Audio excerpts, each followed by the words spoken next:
नमस्कार दोस्तों, आप सुन रहे हैं मनु भंडारी द्वारा लिखित उपन्यास महाभोज। तो आइए आगे बढ़ें। दास साहब आए तो कुछ इस भाव से स्वागत किया जोरावर का, मानो उसके अप्रत्याशित आगमन से आश्वस्त हो आए हो कहीं। बड़ा अच्छा किया कि तुम आ गए, वरना मैं बुलाने ही वाला था। आज पांडे आया ही नहीं, वरना उसी के हाथ संदेश भेजता। थोड़ा सा झूठ बोल गए दास साहब, बोलना पड़ता है कभी कभी परिस्थिति के दबाव से। जोरावर कुछ कहता उसके पहले ही उन्होंने पूछा, शरबत वरबत कुछ पिया या नहीं। फिर पत्नी की ओर देखकर बोले, आम और शरबत भिजवाओ जोरावर के लिए। अभी पांडे जी से मुलाकात नहीं हुई है इसलिए, वरना आज इस तरह के आत्मीयता भरे स्वागत की कोई उम्मीद नहीं थी जोरावर को। बाहर रत्ती को कुछ आदेश देकर भीतर आए दास साहब और जोरावर की बगल में बैठ गए। आज सवेरे से तुम्हारी ही बात सोचता रहा मैं। क्यों? कल रात सक्सेना वाली फाइल मंगाकर देखी थी, परेशानी तो पैदा हो गई। कान खड़े हुए जोरावर के, लेकिन निहायत लापरवाही से अपने जोरावरी अंदाज में पूछा, क्या लिखा है उस हरामखोर ने अपनी फाइल में? इस बार दास साहब ने बड़ी चुस्ती सी नजर से देखा जोरावर को, मानो कह रहे हो कि यह भाषा और तेवर अब नहीं चल सकेगा।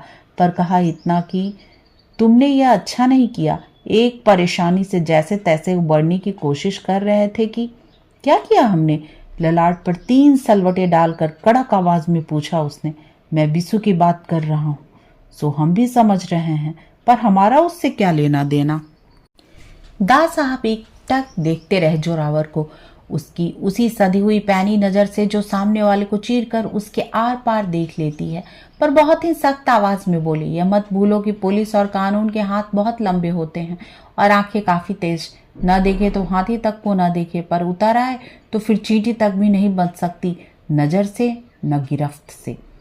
और आपने उस सक्सेना को उतार दिया हमारे पीछे, पर उससे क्या क्या कर लेगा हमारा वह? कोई और होता तो एकदम भड़क जाता इस बेबुनियाद इल्जाम पर दास साहब के लिए कतई कोई अहमियत नहीं रखती ये बातें। तभी रत्ती एक फाइल लेकर घुसा और दास साहब के सामने पेश कर दी। दास साहब ने उसे लेकर बगल में रख लिया और उसे ही संभालते हुए समझाने के लहजे में बोले, देखो जोरावर, जब आदमी अपने को ही धोखा देने लगता है तो मार खाता है निश्चय ही। ये महीन बातें नहीं समझ सकता जोरावर, इसलिए सीधे ही पूछा, आप साफ बताओ क्या लिखा है उस सक्सेना ने हमारे खिलाफ अपनी फाइल में? दास साहब भी बात साफ करना चाह रहे थे, पर उठाकर सीधा पत्थर ही मारे। ये स्वभाव नहीं उनका। पुतन की दुकान पर 2 लड़कों के साथ चाय पी थी उस शाम को विशु ने, और वही आखिरी चीज थी तो उसके पेट में गई थी। चाय बीड़ी तो वह पीता ही रहता था। बिना जरा भी परेशान हुए बात ऊपर से ही उड़ा दी जोरावर ने। लड़के सरोहा के नहीं, टिटहरी गांव के थे। दास साहब की सतर्क नजर एक क्षण को भी नहीं हट रही थी जोरावर के चेहरे से। आसपास के गांवों में जो भटकता रहता था यह बिस्वा, कुछ काम धाम तो था नहीं उस हरामखोर के पास करने को। उन लड़कों के बयान है इस फाइल में। सक्सेना ने जिनके बयान लिए हैं हमें मालूम है वो सब कोई लड़के वड़कों के बयान नहीं है सक्सेना ने। पर अब रंग उड़ने लगा है जोरावर के चेहरे का, और बड़ी परवाह से ओढ़ी गई ये लापरवाही ढक नहीं पा रही थी उसके बदरंग होते चेहरे को। पुलिस के सब काम सबको मालूम होने लगे तो फिर पुलिस की क्या हुई? वह उन्होंने कबूल किया है कि उनके पास एक मोटी रकम भी मिली है, जो उन्हें बात अधूरी छोड़ दी दास साहब ने, और फिर हाथ से फाइल सहलाने लगे। इस बार जोरावर चुप। एक निहायत ही नामालूम सा निश्वास छोड़ा दास साहब ने। तभी भीतर से आम और शरबत आया। दास साहब ने सख्ती को स्नेह में बदल कर कहा, लो खाओ, लखनऊ से आया है दशहरी का टोकरा। नौकर के चले जाने के बाद उन्होंने बात फिर से शुरू की, पर स्वर और तेवर पहले वाला नहीं था। सही है कि मैं जब किसी का हाथ पकड़ता हूं तो बीच में नहीं छोड़ता, स्वभाव है मेरा। पर कोई इसे दुर्बलता समझकर नाजायज फायदा उठाना चाहे तो? अधूरे वाक्य को उन्होंने शब्दों से नहीं, नजरों से पूरा कर दिया। पर नजरों की भाषा समझने का मादा नहीं जोरावर का।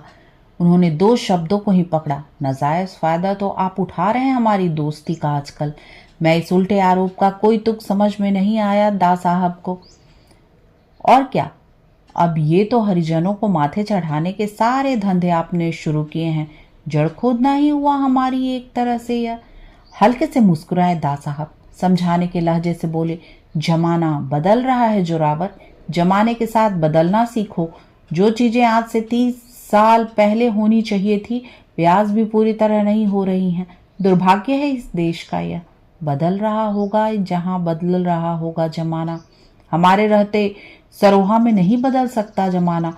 तुम्हारी यह जिद और जाटपना एक दिन ले डूबेगा तुम्हें। इसमें जिद की क्या बात हुई दा साहब? इन हरिजनों के बाप दादे हमारे बाप दादों के सामने सिर झुकाकर रहते थे।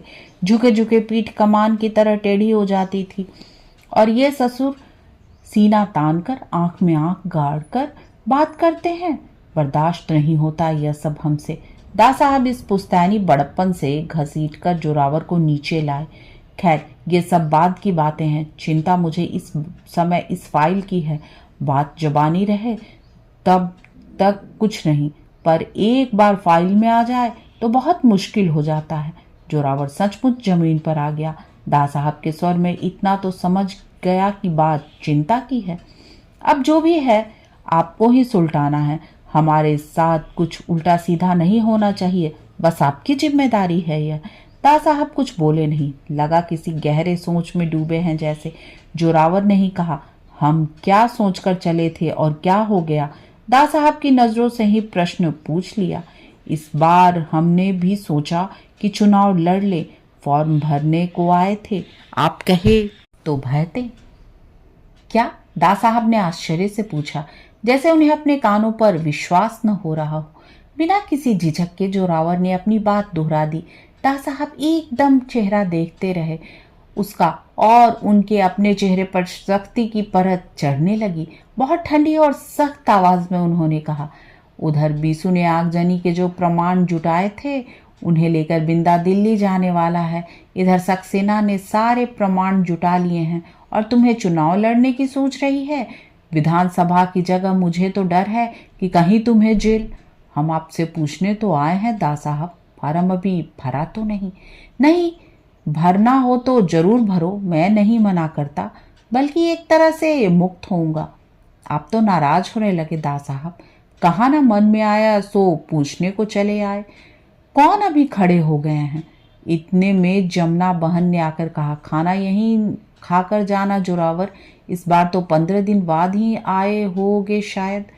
खाना तो खाएंगे, इसमें कहना क्या? खाने पर भी बातचीत के विषय को दा साहब ने फाइल से ज्यादा इधर उधर नहीं सरकने दिया, बल्कि स्थिति की सारी भयंकरता को उसके नंगेपन के साथ पेश कर दिया। खाना खाकर चलने से पहले एक बार जोरावर ने फिर कहा, आप देख लीजिए दा साहब, ये फैल फूल का मामला हम नहीं जानते, बस हमारे साथ ऐसा वैसा कुछ नहीं होना चाहिए, ये आपकी जिम्मेदारी है।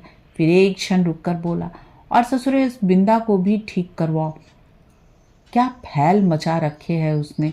अब तुम कुछ मत करना, सख्त हिदायत दी दा साहब ने। और जब वह चला गया तो फाइल को लेकर अपने निजी कमरे में गया और कुछ देर तक फाइल को उलटते पलटते रहे। थोड़ी देर बाद फोन पर रति को आदेश दिया कि डीआईजी सिन्हा को कह दो कल 8 बजे घर पर ही मिल ले। सामान्यतः सवेरे अपने घरेलू दफ्तर में नहीं बैठते दा साहब, पर डीआईजी से मिलने के लिए 7:45 बजे ही यहाँ बैठे हैं। सामने 2 फाइलें हैं और एक कागज में उन्होंने कुछ नोट कर रखा है। ठीक 8 बजे डीआईजी ने सैल्यूट ठोका तो गर्दन के हल्के से झटके से प्रत्युत्तर दिया दा साहब ने, आओ, और सामने रखी फाइल पर अपना पूरा पंजा फैलाकर बोले, मैंने यह फाइल देख ली है खूब अच्छी तरह, सक्सेना के लिए हुए बयान भी और आपकी रिपोर्ट भी। सिन्हा एक टक चेहरा देख रहे हैं दा साहब का, इस उम्मीद में है कि शायद कोई प्रशंसात्मक टिप्पणी सुनने को मिलेगी अपनी रिपोर्ट पर। सक्सेना के बारे में क्या राय है? बात रिपोर्ट से नहीं सक्सेना से शुरू की दा साहब ने। सर, आदमी तो बहुत भला है, समझ नहीं आया कि वाक्य कैसे पूरा करे। जरूर होगा, पर यह जरूरी नहीं कि भला आदमी योग्य भी हो। मैं योग्यता की बात पूछ रहा हूँ।